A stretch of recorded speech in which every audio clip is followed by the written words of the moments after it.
The laboratory was quiet except for the gentle hum of equipment and my fingers tapping on the keyboard. It was nearly midnight, but I couldn't stop, not when I was this close. My name is Dr. Elena Martinez, and after 3 years of research, countless failed attempts, and endless nights like this one, I was finally seeing results that could change everything.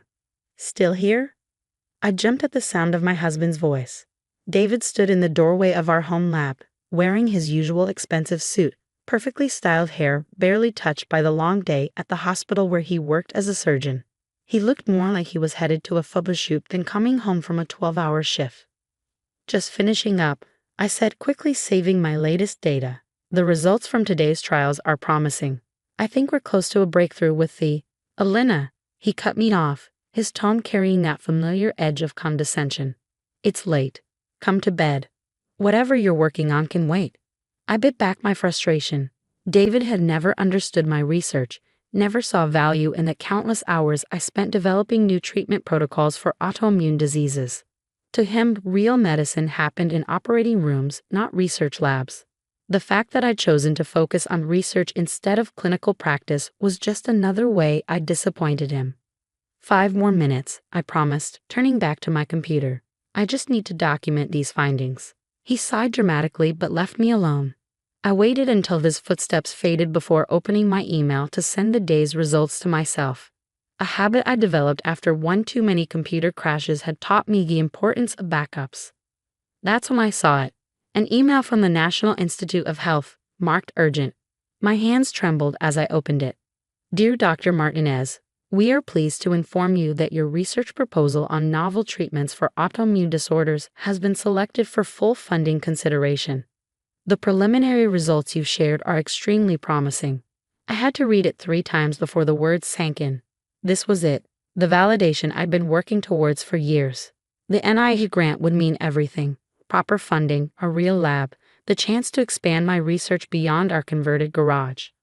I wanted to run upstairs and tell David immediately, but something held me back. The last time I'd shared exciting news about my research, he'd dismissed it with a wave of his hand. That's nice, dear, he'd said, not even looking up from his phone. But let's talk about real medicine. You should see the surgery I performed today. Instead, I forwarded the email to my personal account and headed upstairs. I'd tell him tomorrow, I decided. Maybe over breakfast, when he was in a better mood. But the next morning, the email was gone. Not just from my work computer, but from my personal email too. Deleted from both accounts with no trace in the trash folders. I frowned at my screen, puzzled. Had I imagined it? The lack of sleep must be getting to me. I made a mental note to check my NIH application status later and headed to the kitchen. David was already there, looking fresh and polished as always. He barely glanced up from his phone as I entered. I'm thinking of presenting at the medical conference next month, he said casually. I've been working on something interesting. Oh? I poured myself a cup of coffee, trying to shake off my unease about the missing email. What kind of presentation? Just some research findings, he replied vaguely. Nothing you'd understand. Real medical breakthroughs, not just theoretical stuff. I felt my jaw tighten but forced a smile. That's great, honey. I'm sure it'll be amazing. He finally looked up, his expression softening slightly. You know, Elena, if you're bored playing around in that garage, I could probably get you a position at the hospital. Something simple, administrative maybe. At least then you'd be doing something useful. The words hit like a slap. I'm not playing, I said quietly. My research is important. Sure it is, he said, his tone making it clear he thought the opposite. He stood up, straightening his tie. I'll be late tonight. Don't wait up. As soon as he left, I went back to my computer, determined to track down that NIH email. But the more I searched, the more things I noticed were wrong. Files moved or missing. Data sets altered. Small changes that wouldn't be obvious unless you knew what to look for. My heart started racing as I dug deeper. Someone had been in my computer, systematically copying my research and deleting the originals. And there was only one other person who had access to my lab. With shaking hands, I opened a browser and searched for the upcoming medical conference David had mentioned. There it was, listed among the keynote presentations. Breakthrough Treatments in Autoimmune Disorders, presented by Dr. David Martinez. The room spun as I stared at the screen. my research, my life's work. He was going to present it as his own. I sat there for a long time, letting the betrayal wash over me. Years of dismissive comments, subtle put-downs, and barely concealed contempt suddenly shifted into sharp focus. He hadn't just been belittling my work. He'd been studying it, waiting for the right moment to steal it. Finally, I stood up, my decision made. I wouldn't confront him, not yet. Instead, I walked calmly to our bedroom and opened his laptop, the one he thought I didn't know the password to. Sure enough, there were all my files, carefully organized and relabeled with his name. I smiled as I started typing. David had no idea what he just set in motion. You see, my husband thought he knew everything about me, but there was a lot he didn't know, like the fact that before I met him, I'd worked in digital forensics, or that I'd maintained backdoor access to every computer in our house, just in case, or that I had copies of all my research stored securely off-site, with timestamps and digital signatures proving exactly when each discovery was made. But most importantly, he didn't know that I'd been waiting for something like this. A chance to finally show him exactly who he'd been underestimating all these years. I pulled out my phone and dialed a number I hadn't used in a long time. Sarah, it's Elena. Remember that favor you owe me? I need your help with something. The next few weeks passed in a blur of careful preparation. On the surface, nothing changed.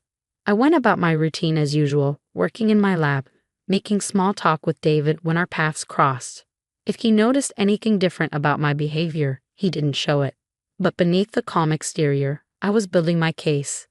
Sarah, now a prominent intellectual property lawyer, helped me document everything. Every stolen file, every deleted email, every trace of David's systematic theft of my research. This is incredible, Sarah said one afternoon as we met in a cafe far from my usual haunts. He really thought he could just take all this and no one would notice? I stirred my coffee, watching the liquid swirl. He thought I was useless, remember? Just his silly wife playing scientist in the garage. Sarah's expression hardened. Well, he's about to learn exactly how wrong he was. The medical conference was approaching fast. David spent more and more time at the hospital, preparing his presentation. Each time he mentioned it, I had to fight back a smile. Then, 3 days before the conference, I received another email from the NIH. This time, I made sure David couldn't delete it.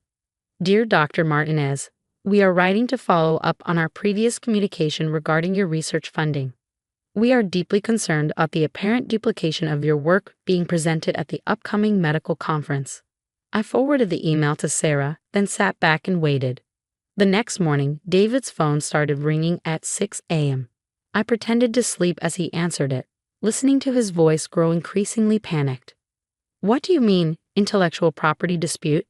No, you don't understand. This is my research. What previous submission? I kept my eyes closed as he got dressed in a rush and hurried out the door. Only then did I allow myself a small smile. Phase 1 was complete. The day of the medical conference arrived with a buzz of anticipation. I watched from our bedroom window as David left early that morning, his presentation materials clutched tightly under his arm. He hadn't slept well. I'd heard him pacing most of the night, making frantic phone calls in hushed tones. He still had no idea I was coming to the conference. I waited until his car disappeared around the corner before getting ready. The red dress I'd chosen was a far cry from my usual lab attire, fitted, professional, and powerful. As I applied the finishing touches to my makeup, I thought about how long I'd been planning this moment. Everything's in place, Sarah texted. Are you ready? I took one last look in the mirror, on my way. The conference center was packed when I arrived, doctors and researchers from around the country filling the massive auditorium. David's presentation was scheduled as the keynote, a spot he'd no doubt pulled strings to secure. I slipped into a seat near the back, my heart pounding but my expression calm. The conference director took the stage, shuffling some papers nervously. Ladies and gentlemen, there's been a slight change to our program. I watched David's face as he sat in the front row, his back rigid with tension. He knew something was wrong, but he had no idea what was coming. Instead of our scheduled keynote, the director continued, we have a special presentation from the original researcher behind today's breakthrough findings. Please welcome Dr. Elena Martinez. The room erupted in murmurs as I stood up. David whirled around. his face draining of color as he saw me walking toward the stage. For the first time in our marriage, he looked genuinely afraid. I took my place at the podium, setting down the folder containing copies of every piece of evidence Sarah and I had gathered.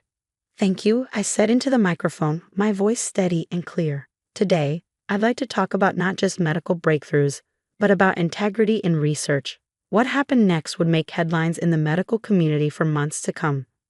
I presented my research, my real research backed by years of documented work. I showed the progression of my discoveries, the careful trials, the meticulous documentation. And then, without ever mentioning David by name, I demonstrated how my work had been stolen, altered, and nearly presented as someone else's. The evidence was irrefutable. With each slide, each data point, each time-stamped file, I watched David sink lower in his seat. The whispers in the audience grew louder. Several people were openly staring at him now, recognition dawning on their faces. Furthermore, I continued, maintaining my professional tone. "I'm pleased to announce that this research has already been submitted to and recognized by the National Institutes of Health. The full study, under my name, will be published next month in the Journal of Medical Innovation." I saw David stand abruptly and head for the exit, but security, arranged by Sarah, was already there. He wasn't going anywhere until the Board of Ethics had their say. After my presentation, the conference erupted in chaos. Reporters who'd come to cover a simple medical breakthrough found themselves with a much bigger story. Colleagues crowded around me, some offering support, others asking questions about my research itself. Through it all, I maintained my composure, answering questions with the same quiet confidence that David had dismissed for so long. Later that evening, as security escorted David out of the building, he caught my eye. "Why?" he asked, his voice hoarse. "You could have just confronted me privately. Why do this?" I stepped closer, keeping my voice low so only he could hear. "Because you needed to learn something, David. You thought I was useless, remember? Just your silly wife playing scientist. Well, now everyone knows exactly who I am, and exactly who you are." The aftermath was swift and severe. David's medical license was suspended pending investigation. The hospital launched an internal review of all his past work. Our marriage, unsurprisingly, ended in divorce. But for me, it was just the beginning.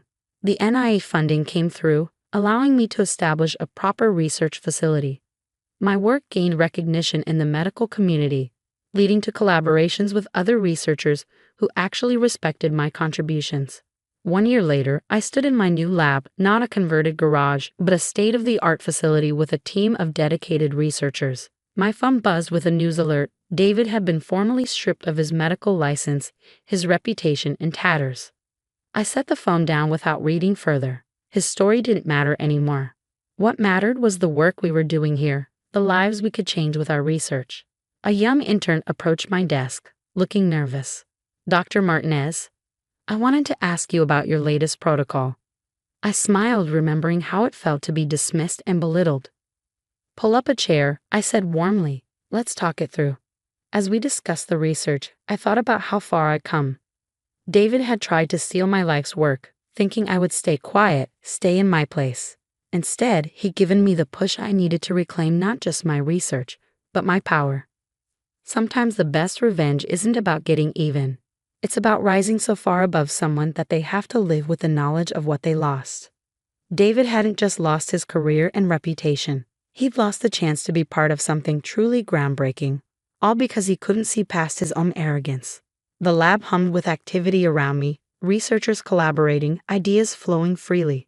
This was what I'd always dreamed of, not just making breakthroughs, but creating an environment where everyone's contributions were valued. My phone buzzed again. This time it was Sarah. "Saw the news. Drinks to celebrate." I texted back quickly, "Can't tonight. We're on the verge of something big here." And we were. The preliminary results from our latest trials were showing promise in treating previously resistant autoimmune conditions. The work I'd started alone in my garage was now helping people, saving lives. That evening, as I walked through the lab preparing to head home, I passed the wall where we displayed our team's achievements. In the center was the framed cover of the Journal of Medical Innovation featuring my original research, the same research David had tried to claim as his own. Next to it hung a new edition, A letter from a patient whose life had been transformed by our treatment protocol. Thank you for not giving up, it read. Thank you for believing in your work. I touched the frame gently, remembering all the times David had called my work useless, all the times he tried to make me doubt myself. If he hadn't tried to steal my research, would I have found the strength to step out of his shadow? Would I have built all this? Sometimes the worst betrayals lead us to our greatest triumphs. David had tried to steal my work, but in doing so, he'd given me something far more valuable. The push I needed to become who I was always meant to be. As I turned off the lights and headed out, my phone lit up with another message. This one was from a name I hadn't seen in months. David. I'm sorry, it read. I know it's too late, but I need you to know, you were never useless. I was just too blind to see how extraordinary you are. I deleted the message without responding. He was right about one thing. It was too late. I didn't need his recognition anymore. I had something far better. The knowledge that I had built something meaningful, something that would outlast his betrayal and help countless people. The night air was cool as I walked to my car. Tomorrow would bring new challenges, new discoveries, new opportunities to prove that success is the best revenge. But tonight, I could rest easy knowing that I had turned his betrayal into my triumph. In the end, David's attempt to steal my work hadn't destroyed me. It had set me free, and that was worth more than any revenge I could have planned.